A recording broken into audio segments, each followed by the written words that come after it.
Haunted hiking trails, creepy old graveyards, abandoned ghost towns, and old buildings where spirits lurk. Come and explore some of these most haunted places where people just like you and me come face to face with ghosts. This is folklorist and author Jeanette Quackenbush with Backroads Books by 21 Crows. I discover and research old ghost stories, folklore, and legends, then pass them on to you. I have found a whole bunch of these haunted locations of legends and folklore. Now let me help you find your scary place, where our natural world and their supernatural world collide.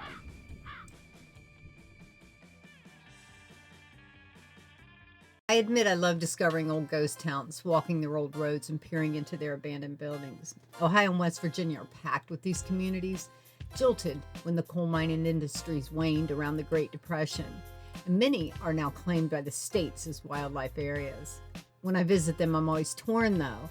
People just like myself lived, loved, and died there. Sometimes it feels like I'm trespassing on old souls because quite possibly many loved it there and didn't want to leave. I know that's true because some, well, they haven't gone. Amidst over 1,000 underground mines in the late 1800s and early 1900s in Ohio, between Nelsonville and Murray City, just off State Route 78 were a cluster of mining company towns along the Brush Fork branch of the Hocking Valley Railway. Two of them were Jobs and New Pittsburg.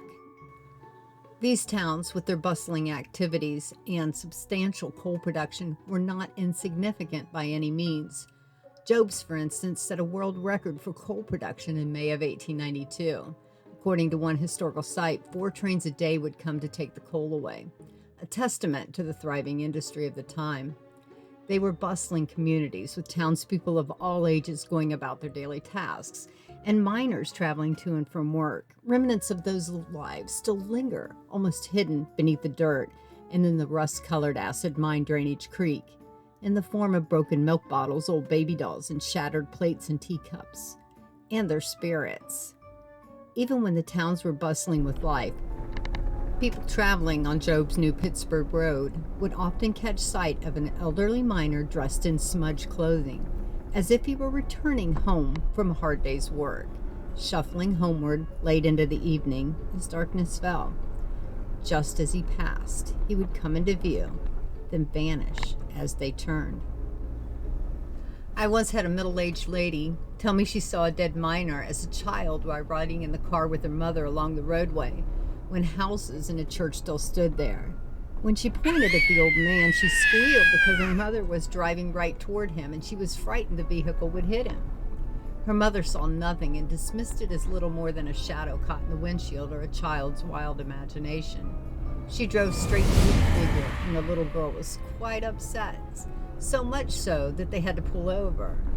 But then, as the little girl described in great detail the man's clothing, posture, and appearance with a miner's hat, it was the mother who was shaken up terribly.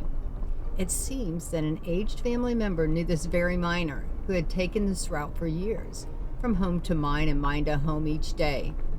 It had been passed down how he had been killed in a mining accident many years earlier.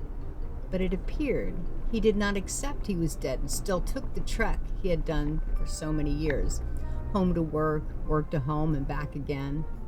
And although little remains but old overgrown roads there, a few foundations and shattered leftovers of life gone by, he probably still does.